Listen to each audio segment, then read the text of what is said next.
بسم الله والصلاة والسلام على رسول الله. ازيكم يا حبايبي؟ عاملين ايه؟ يا رب تكونوا بخير. اذكروا الله يا حبايب قلبي ذكرا كثيرا، وصلوا على رسول الله قبل ما نبدأ الفيديو ونعمل اي حاجة. الا بذكر الله تطمئن القلوب.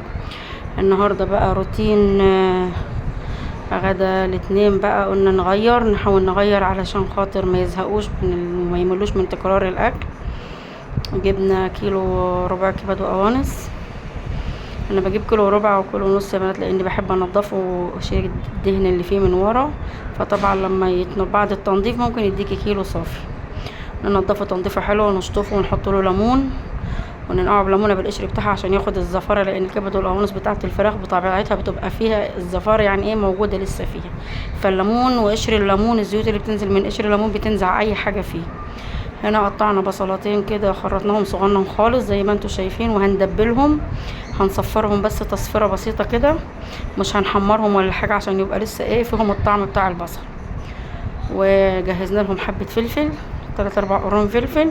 وجهزنا لهم حته تومه، يعني نص معلقه تومه بس في الاخر خالص تقفلي بيها، علشان ايه؟ تخلي ريحه الكبد والقوانص او كبده بلدي برضه او اي حاجه، ريحه التومه بتخليها جميله بصراحه.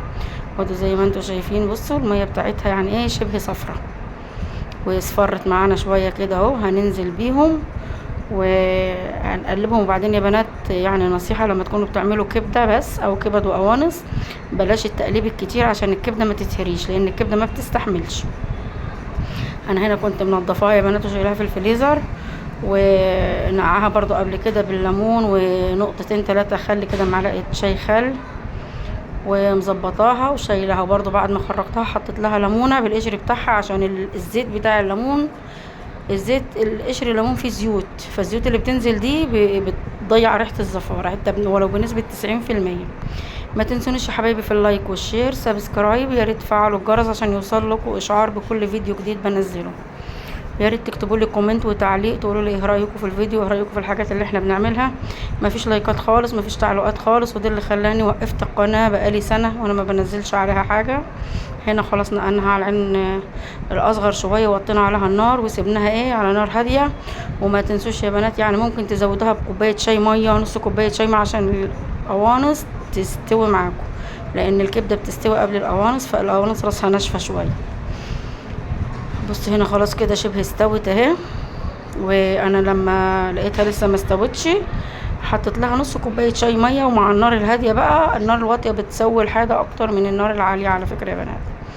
يا ريت يا حبايبي تعملوا لي لايك، يعني انتوا مش هتتعبوا في حاجه ولا هتغرموا في حاجه. وادي نص معلقه الثوم، معلش ماسكه الموبايل بايد وبحط بالايد التانية، عشان كده مش عارفه اتحكم في الحاجه اللي في ايدي. هنظبط الدنيا. وانت حطينا الفلفل اهو بعد ما تستوي. انا بحب اضيف الفلفل والثوم والفلفل الاسمر والكزبره والكمون بعد، يعني ياخدوا غلوه واحده بس بالحاجات دي، واطفى عليهم. طب ليه بتعملي كده؟ ليه ما بتسويهمش مثلا 10 دقايق ولا ربع ساعه؟ اولا عشان الفلفل يبقى لسه بوضع اللون اللي انتوا شايفينه الاخضر الجميل ده، وما يبقاش مهري، ما يبقاش مهري خالص، يعني تخليه تحسي فيه ايه القرشه بتاعه الفلفل. تاني حاجة عشان الريحة بتاعت الكمون والفلفل الاسمر والكزبرة لسه تبقى موجودة في الاكل، ما تروحش من كتر الغليان.